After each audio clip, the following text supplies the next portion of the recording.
कैसे चल रहे हैं एग्जाम्स की preparation sir? Time to start the preparation for this particular paper. उस पेपर लेके आने 70 to 80 मार्क्स लास्ट टोटल या लास्ट मैक्सिमम मार्क्स। इस पेपर में कितने गए थे यहाँ स्क्रीनशॉट देखते हो आप लोग, तो यहाँ पे क्लियर करता हूँ 92 वाज द लास्ट मार्क्स जो कि इस पेपर के हाईएस्ट मार्क्स थे।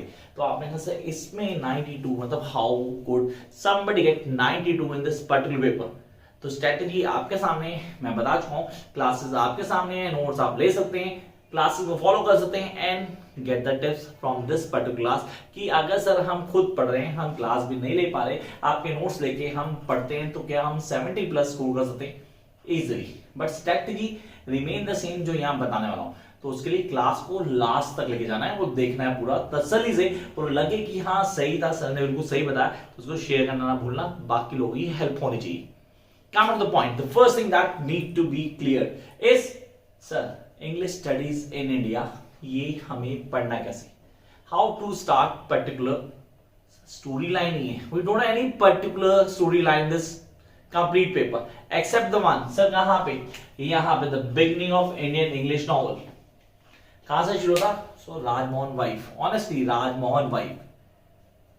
राजमोहन वो नहीं बोल रहा मैं, राजमोहन वाइफ सर बंकिम चंद्र का नॉवल है, वो क्लियर करेंगे। First Indian English novel Bankim Chandra का राजमोहन वाइफ, मतांगनी की कहानी, मेरी जुबानी नहीं, सीरियस राइटर की जुबानी, तो उसने क्लियर किया, उस पे आएंगे। लेकिन शुरू कहां से करना है? तो पहले काम करते हैं, अभी तक सब्सक्राइब किया नहीं किया यार करो यार subscribe seriously, so that you can access all the videos and don't forget to press that notification bell. Jump up to here the first institutionalization of English studies in India. So what does mean by the institutionalization of English studies in India?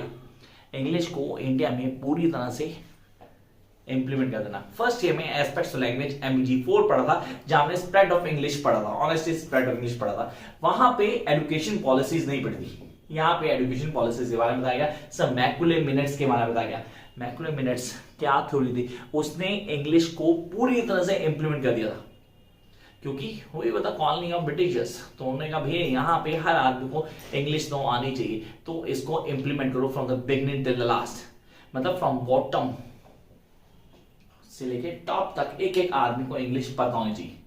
तो हमारी अपनी language की band में आ दी और English को implement कर दिया उसने। सो आज के हालात ये हैं कि हम अपनी हिंदी नहीं जानते होते, we know the numbers in English only. Fact है चेक करना, हिंदी में हमें वर्ड्स भी नहीं आते लिखने ढंग से। This is due to this reason, the institutionalization of English studies in India. तो मैकुले का डोमिनेंट रोल है, एजुकेशन पॉलिसी जो लगाई उनका एक डोमिनेंट रोल है, वो क्वेश्चन पेपर में आता है and we guys need to clear कि हमें वो चीजें बिगनिंग से लास्ट तक आनी चाहिए। Come to the next part, that is beginning of Indian English writing. So यहाँ इंडियन इंग्लिश की राइटिंग कहाँ से शुरू हुई, क्या स्टार्टअप था, कैसे क्लियर किया? ये इन्फ्लुएंस द फर्स्ट पार्ट से बिल्कुल था, इंस्टीट्यूशनलाइजेशन के साथ चला, एजुकेशन पॉलिसीज अप्लाई हुई, क्या प्रिंसिपल्स आए, एजुकेशन पॉलिसी में इंग्लिश को कहां पे सेपरेट किया गया, किन चीजों को ऐड ऑन किया गया जो हमें समझना था। तो हमने कहा पहला तो हम एजुकेशन पॉलिसीज को क्लियर किया, एजुकेशन पॉलिसीज क्या है, कैसे काम करते हैं, कौन कौन सी चीजें हमें ऑन टिप होनी चाहिए, वो सारी होगी। Then will jump to the next part that is really important, it's all about the beginning of Indian English writing. कैसे लिखना शुरू किया, डोमिनेंट राइटर कौन कौन थे?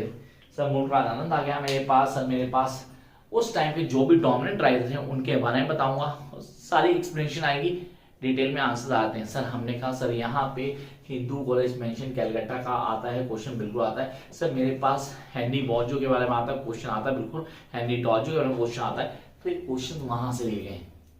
Second part, jump to the third, that is the beginning of Indian English novel.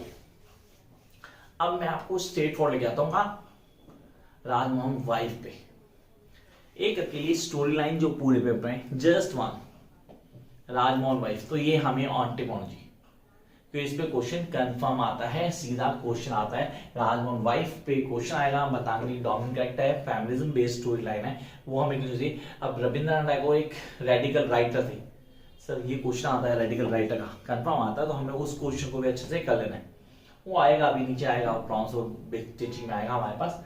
तो ये हो गए फर्स्ट 3 ब्लॉक्स। अब याद रखना जो लोग चाह रहे हैं हमें स्टोरी लाइन में हम इंटरेस्ट क्रिएट करें, उनको बोल रहा हूँ स्टेप बाय स्टेप चलो, गारंटेड आपको कोई प्रॉब्लम नहीं होगी 70 प्लस कॉर्नर में। इसका क्वेश्चन आपके पास है, वो आपको सीरियल वाइज मिलेंगे जो आपको करने हैं। Come next one, different Englishes. Sir different Englishes इसका मीनिंग क्या हो, मतलब सर इंडियन इंग्लिश अलग है, अमेरिकन इंग्लिश अलग है, ब्रिटिश इंग्लिश अलग है, ऑस्ट्रेलियन इंग्लिश अलग है। अब इनमें डिफरेंस क्या है? बोरोइंग्स, ये भी आपने एस्पेक्ट लैंग्वेज में पढ़ा था, वर्ड जो दूसरी लैंग्वेज के लिए लेते हैं बोरोइंग्स। अब लैंग्वेज अलग होती है, हेलो का भी बोलने का तरीका अलग, कोई हेलो बोलता, कोई हाय बोलता, कोई हीलो बोलता, कोई होलो बोलता है।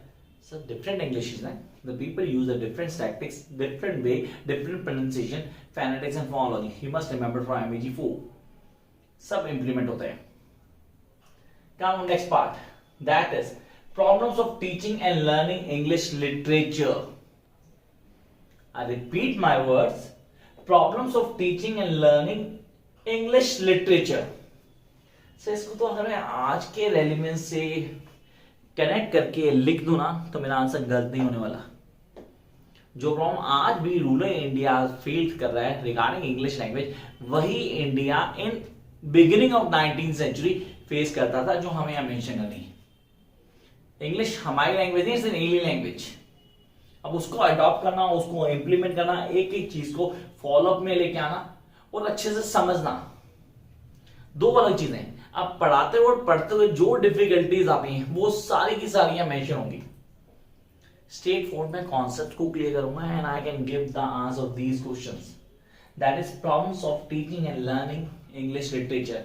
This must be the first blog जिसको मैं उठाऊं, क्योंकि बहुत ईजी है, जिसको मैं बड़े आराम से क्लियर कर सकता हूं। And those have the phobia in their mind, यार मेरे से लर्निंग नहीं होती, सर मैं लर्निंग कैसे करूं, how I am going to learn. One of my student really have that phobia कि sir how I am going to learn everything in a short span of time. It's easy, you guys need to understand first, learning नहीं होती, MA student learn नहीं करते हैं। We need to clear the concept, when we clear the concept we can do it easily. यही मैं आपसे जानूं।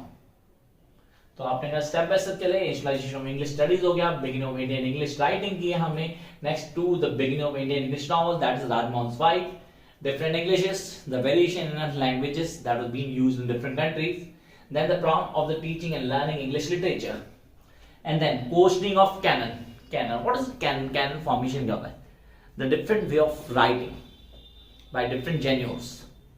अब बोलूं इंडियन इंग्लिश राइटिंग अलग है from the British English, sir different English से लिया गया, तो यहाँ पे उनका वे ऑफ राइटिंग अलग होगा, कैसे लिखते हैं, लिखने का तरीका क्या होगा। अगर वो तो प्रेमचंद राइट नाउ डेफिनेटली मुल्क राज आनंद से बहुत ज्यादा था, और मुल्क राज आनंद का वे ऑफ राइटिंग खुशवंत सिंह की राइटिंग से डेफिनेटली बहुत अलग है। जिसको मैं अनीता रॉय से अगर कंपेयर करूं तो डेफिनेटली सर ये तो कोई कंपेरिजन नहीं बना। Seriously everybody have their way of writing. अगर मैं लेके आता हूं रविंद्रनाथ टैगोर को बीच में, बंकिम चंद्र को लेके आऊं, तो सर हाँ ये इनका कैनन फॉर्मेशन होगा। This is canon formation, how they present their writings, what themes or the topics they conclude in their writings. तो यहां पे क्वेश्चन बनता है radical formation. Sir radical canon formation किसका था? रविंद्र टैगोर में से था। सर राजा राम मोहन रॉय वो भी था उनमें से, तो रेडिकल फॉर्मेशन थी उनकी। तो that is questioning of canon, इस पे क्वेश्चन आता है guys. Next one, evaluation canon in Indian English writing. Sir देखो अब यहाँ evaluation of canon in Indian English writing, R K Ramanujam, जम मुल्क राज आनंद, डोमिनेंट नेम बताया मैंने आपको, really I must mention these are the dominant names. आपने कहा इनको छोड़ दे तो डेफिनेटली काम नहीं बनने वाला, क्योंकि ये डोमिनेंट नेम्स हैं जो पूरी तरह से डोमिनेंस करते हैं इंग्लिश राइटिंग के ऊपर, द बिग नेम्स। तो इनको लेके चलना, इनके कॉन्सेप्ट को फॉलो करना। लिखा गया इवैल्यूएशन, इनको चेक करना तो सर उनको स्टैंडर्ड फॉर्म करना, इवैल्यूएट कर रहे of the canons in Indian English writing. पहले इंडियन इंग्लिश को कोई नहीं पढ़ते थे, हम talking about the rest of world, but now every country of the world read English Indian writers, because we do have that class, we do cater or attract the different readers from entire world to come and read us. Take an example of the shadow lines. You must go through the shadow lines. आपने पढ़ी होगी. It's a great work. Series the great work. आपने बोला sir हाँ ऐसे कई सारे examples हैं. Take an example. Any of the work of R. Kenan. He's a magician of short stories. Malgudi Days. Must have heard this thing. तो आपने कहा सर ये concepts हैं जो हमें on पे पहुंचे. And then I'll come to the last. Decolonizing the mind. अंग्रेज चले गए, अंग्रेजी छोड़ गए, दिमाग आज भी गुलाम है। हिंदुस्तान में अगर आपको इंग्लिश बोलनी नहीं आती तो आप पढ़े लिखे नहीं हो। एक यूट्यूबर है, उसको इंग्लिश ढंग से बोलनी आती है, यार ये पढ़ना ही नहीं आता, इसको कुछ नहीं आता, बेवकूफ है, this is good for nothing because you don't know how to speak English in a perfect manner. And sir क्या करूं, गुलाम किसके हो आप?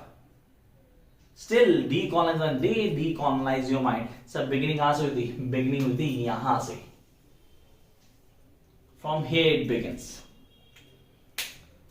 यहां से उन्होंने आपके दिमाग को डीकॉलोनाइज किया था। फर्स्ट ब्लॉक से शुरू किया, लास्ट ब्लॉक पे खत्म हुआ ये concept. That is decolonizing the mind. आपने कहा किसी के दिमाग को गुलाम बनाना। We are not slaves of Britishers, we are slaves of their language now because we're crazy about the language, and the language is status symbol in our country, and nobody can deny this fact that we go along with their policies, whether it's in our constitution, whether it's the law, whether anything else in the entire world, we follow them with their language. Even I'm teaching you in their language, guys, sorry to say you, but the fact you cannot deny it. So this is the way you need to prepare for this particular paper. Topics आपको clear कर दे, block wise आपको बताया पढ़ना है। अब जिसको notes चाहिए पीछे नंबर दिए गए, मेरे इंस्टा आईडी को मुझे फॉलो करें ताकि आपको एक्सपेक्टेड क्वेश्चन वहां से मिल जाए। It's @classy_rahul. Catch you very soon with a new video. Till then, keep watching, guys.